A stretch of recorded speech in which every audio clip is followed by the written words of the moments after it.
early learners, let's go over our short E again. And we've got images with meanings. It's going to make it better for you. You can get lots of understanding. So start off with the E for Eddie elephant.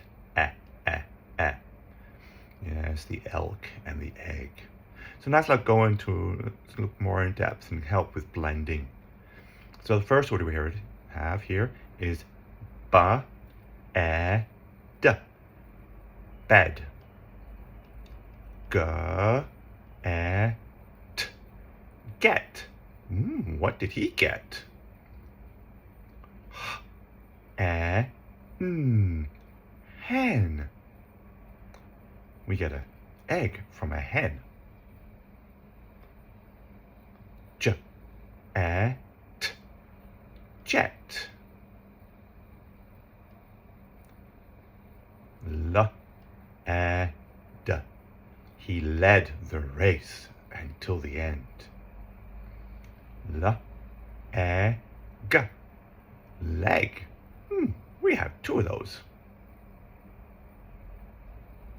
L, e, t. Let. You should let older people sit down on the MTR. R, e, d. Red. Red is a color. S, e, t. Set. He had the whole set. T, e, n.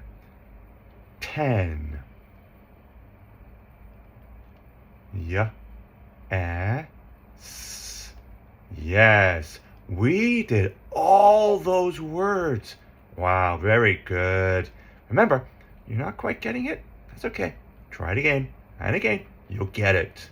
Yes, we're building to bigger words. All right. Parents, don't forget, there's always new videos coming, so please subscribe, share with your friends. Sharing is caring. This is here a free resource, and it really helps your child. We'll talk to you again, young learner.